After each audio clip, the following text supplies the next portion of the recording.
Rien qu'en regardant cette vidéo, je pense que vous allez prendre 1 ou 2 kilos. Mais rassurez-vous, vraiment, ça valait le coup. Bonjour.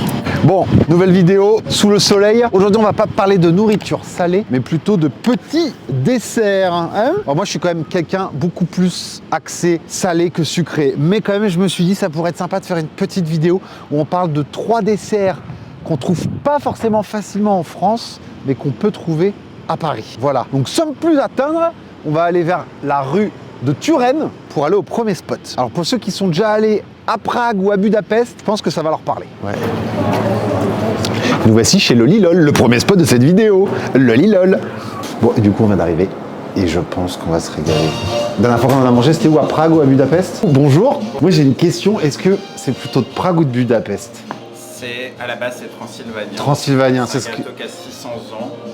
Et à la base, c'était quand la Transylvanie était hongroise. Ah, c'est ça. Voilà. Ok, cool. Bah écoute, on va prendre un truc. L'origine, c'était au barbecue autour d'un épinay. Ok, génial. Bon, on va prendre le plus basique et du coup, on a le droit de prendre des toppings, c'est ça Ouais, ou juste un seul. un seul topping? Amande ou noisette? Ça, c'est compliqué. Ou pistache? Pistache. Topping pistache. Super cool.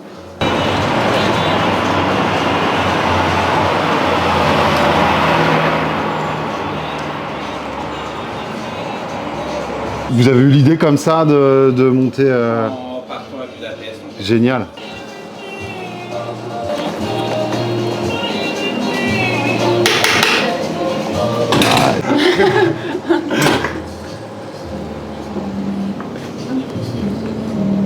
Eh, ça va être super bon ça.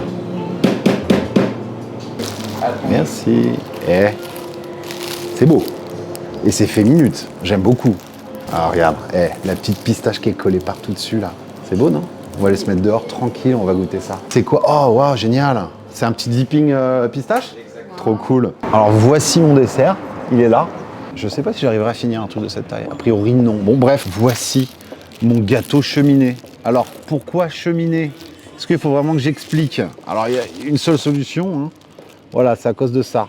Justement, il y a un trou, c'est fait sur une broche, c'est fait minute. Et alors, pendant longtemps, je me suis dit, ça vient soit de Budapest, soit de Prague, parce qu'il n'y a que là-bas qu'on en trouve. Et il m'a dit, non, ça vient de Transylvanie. Et je crois que c'est l'heure de goûter. Non mais regarde, c'est magnifique. C'est magnifique. Alors on va essayer de ne pas le casser entièrement.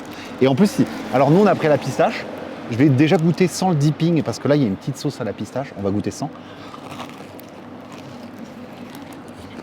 Et c'est très bon. Ah oui. Et franchement, regarde, les petites pistaches, les petits morceaux de pistache là-dessus. C'est beau, non? Magnifique. Franchement, c'est très bon. C'est super frais en fait. C'est pas genre le gâteau qui est plein de sucre et qui déborde de graisse. Meilleur qu'à Budapest ou pas? Qu'à Prague, pardon, parce que madame est tchèque. C'est vrai, hein? Non, c'est vraiment fait. Il a sorti la pâte, il l'a enroulée, lancée.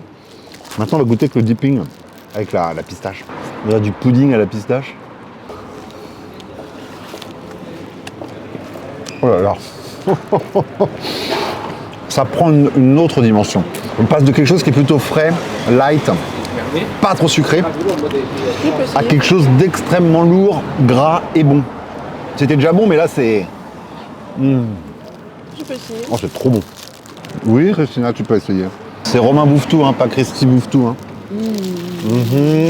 I know. Bah, le sucre. Hein. On va pas se cacher, le sucre, c'est...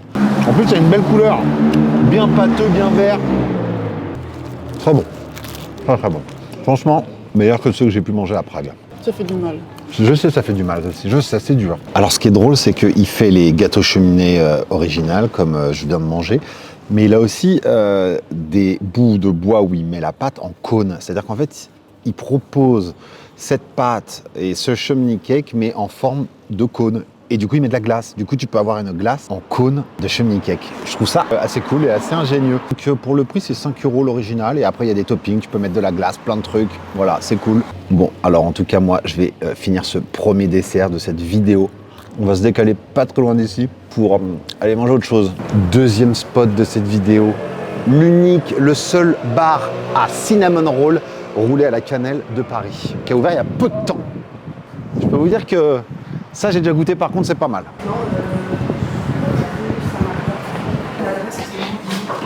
Viens, n'aie pas peur. Et ça a l'air sympa quand même. Regarde, spéculoos, le classique. Bonjour. Bon, est-ce qu'on peut prendre un classique, s'il vous plaît? Bien sûr, vous voulez sur place ou... En emporter plutôt, s'il vous plaît. Vous allez le manger maintenant? Oui. C'est pour savoir si je vous mets dans une petite boîte ouverte avec une... Ouais, une petite boîte, c'est cool, carrément. Je vais chauffer un petit peu, c'est meilleur. Ouais, carrément. Je vous fais confiance. Oui. Ça fait combien de temps que vous avez ouvert? 7 mois. 7 mois. Voilà. Super, voilà pour vous. Merci beaucoup. Au revoir. Mais venez. En fait, il y avait beaucoup trop de monde dans le resto. Il y a 2 tables. C'était blindé de monde. Du coup, on a préféré sortir et se mettre sur un banc. Bah voilà. Là, on est tranquille ici. Pour ceux qui ne connaissent pas le cinnamon roll, qu'est-ce que c'est? C'est un roulé. On voit bien que c'est roulé. Un peu comme le truc d'avant d'ailleurs, c'est roulé. Sauf que là, c'est à la cannelle. Et ça vient d'où? Suédois. Suédois, exactement. Ça vient de Suède, le cinnamon roll. Alors bien sûr, on peut en trouver ailleurs, à Paris. Mais eux, ils ont ouvert il y a 7 mois, elle a dit. Oui. Et les mecs, ils ont ouvert un cinnamon bar. C'est-à-dire que tu as le choix entre 6 roulés à la cannelle différents, sneakers, des trucs un peu fantasy. Et nous, on a préféré prendre celui-ci. Le classique avec du nappage, une sorte de crème de glaçage, voilà. En tout cas, la crème est déjà très très bonne. Je sais pas trop comment y prendre. C'est super fluffy, hein. Ça se voit, regarde-moi ça là.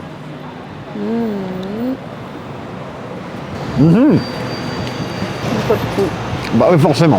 C'est comment? C'est frais, c'est très sucré. C'est un dessert qui est très sucré. Ça sent la cannelle, mais pas trop. La brioche est très, la pâte est très molle, très fraîche quoi. Vraiment, c'est très très bon, très très bon. Regarde. Je sais, Ah ouais. je sais. Regarde, on voit bien le rouler sur lui-même là. C'est comme les brioches. C'est une brioche, mais encore plus moelleuse. Ça vaut le coup. Franchement, Et ça coûte 4 euros. 13 euros. Nous, ça va. C'est raisonnable. 4 euros, c'est raisonnable. C'est intéressant de goûter le produit comme il est vendu en Suède, classique. Est-ce que c'est approuvé par Roma Bouffe-Tout? Ouais, clairement. Waouh. Peut-être que comparé au dessert d'avant, le dessert d'avant, il n'était pas très sucré. Il était plutôt light. T'as pas l'impression de prendre des calories quand tu le manges. Celui-ci, tu sens quand même que ça te tombe directement dans les cuisses. Hein. On va doucement finir ce dessert et on va aller au 3e et dernier spot de cette vidéo. Je pense que ça va être mon préféré. Vous allez voir. Alors, après les 2 premiers desserts, on va finir par mon préféré qui nous vient tout droit du Vietnam, les amis. Donc, on est à Bastille, rue d'Aval. Et il y a ce couple Viet qui ont ouvert ce café qui s'appelle le Via E Café, spécialisé dans tous les petits cafés Viet, dont un, les amis, que j'adore. Voilà, donc on va aller y faire un petit tour. Putain. Via E, qu'est-ce que ça veut dire? Ça veut dire quoi, Via E? Ça veut dire trottoir, café, trottoir. Ah, trottoir. Ok, d'accord. Au Vietnam, les cafés, même maintenant aussi, on s'assoit sur le trottoir. Ouais, bien sûr, bien sûr. Ça, j'ai le souvenir des tabourets avec. Les petites tables, Carré. même sans table. Ok. C'est toujours comme ça au Vietnam. Pour le café à l'œuf, il y a des cafés Avec du miel. Du miel, c'est important du miel. Ah, c'est important que vous en mettez à chaque fois, ouais. Oui, Ok. alors, du miel. Après, chez nous, on a aussi du brown sugar. Brown sugar avec du miel, c'est ça chez nous qu'on. Ok. Ouais. Cool.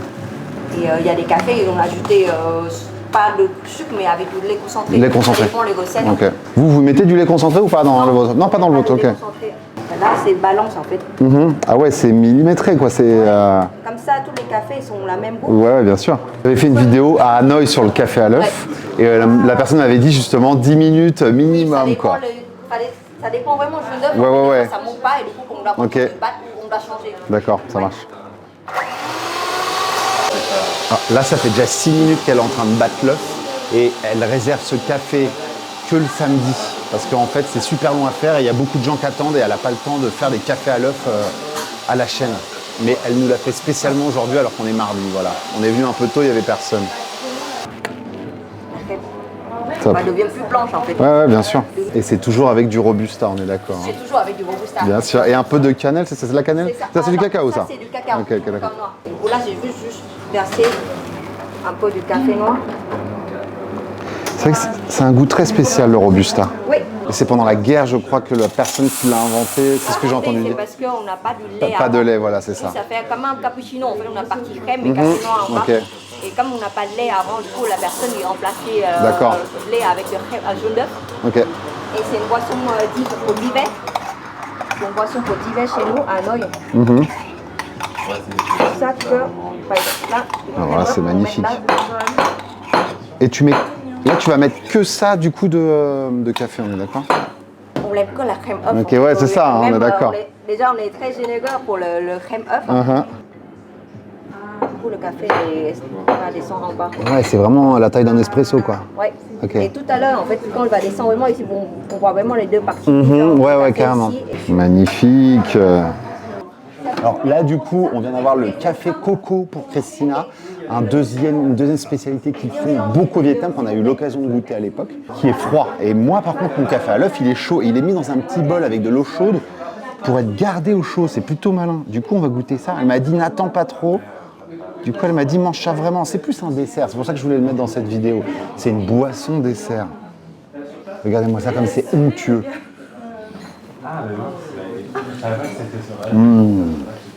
Oh, c'est magnifique. C'est trop bon. C'est marrant parce que, comme elle m'a dit, elle n'utilise pas de lait concentré, elle n'utilise que du sucre. Moi, j'étais sûr et certain que le café à l'œuf, c'était forcément avec du lait concentré.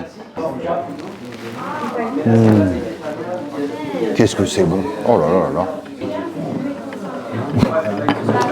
Il y a du cacao en surface, je m'étouffe. Regarde bien, elle l'a mis au milieu. Et au bout de 5 minutes, tu as tout le Robusta. Attention, c'est pas de l'Arabica, c'est du Robusta toujours qui vient se mettre tout au fond. C'est super beau quand même. Et du coup, ce qui est assez drôle, c'est qu'ils ont vraiment pensé à tout pour la déco. Il y a même des vestes Grab. Grab, c'est le Uber de là-bas en fait. Parce qu'il n'y a pas Uber et du coup, tu peux te faire livrer de la bouffe avec Grab et commander un Grab pour traverser la ville en scooter ou en voiture. Voilà. Tu dois ouvrir un café à Hanoï et mettre au mur des trucs G7. Et je sais pas si vous avez vu, la taille des tabourets, comme au Vietnam. C'est-à-dire qu'en gros, si tu es vraiment grand, un peu comme moi, tu as les genoux dans le menton. Mais c'est comme ça. Et au Vietnam, tu fais pas que boire des cafés sur des tabourets comme ça, tu manges aussi dans la rue des soupes. Et le café est bien sûr super mignon. Et là, on est sur le café coco. Si je ne me trompe pas, la coco qui est là, le Robusta qui est là. Oula, ah oui, et bien sûr, il y a un énorme glaçon. Ils adorent au Vietnam, même s'ils te demandent un café, on va limite te le servir plus souvent directement froid sans te demander ton avis que chaud. Moi, j'aime beaucoup. Ah ouais, ça sent énormément la coco. Oh, qu'est-ce que c'est bon, c'est réussi à merveille. Ah, ça défonce.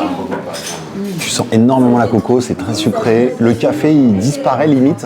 Là, on a pris un petit café yaourt. Ah, là, par contre, il y a du lait concentré. Hein. À part le café à l'œuf et le café noir, Okay. Et les autres boissons, dès qu'on prépare, il y a toujours les concentrés sucrés. Ça marche. C'est toujours en version glacée. Toujours, ouais, carrément. Franchement, vous venez ici, vous découvrez des vrais trucs. Parce que là, on parle de vrai café vietnamien, ça défonce tout, c'est super bon. Regardez comme c'est beau, café au yaourt. Et là, elle m'a dit, il faut bien le mélanger celui-ci. Oh là là, qu'est-ce que c'est bon. Et là, par contre, c'est le plus... c'est du yaourt, du coup, c'est forcément le plus crémeux, le plus lourd des deux. Quand tu tires à la paille, ça fait... Je pense quand même que je choisis le café à l'œuf parce qu'il est très très bon, très onctueux et il est très particulier. Voilà, mais les deux autres sont quand même très très bons. Franchement, si vous passez à Bastille, on est juste à côté de Bastille, venez faire un tour ici, c'est super sympa. Voilà, franchement, j'ai adoré. Alors, le café à l'œuf, que le samedi, retenez bien ça, il est à 6 €. Le café yaourt, il est aussi à 6 € et le café coco, il est à 5 €. Voilà. Donc, en tout cas, j'espère que cette petite vidéo vous a plu sur ces 3 petits desserts étrangers qu'on peut trouver à Paris. Je vous dis à la prochaine. N'oubliez pas de vous abonner. Et salut, ciao. Ciao. Mamma mia.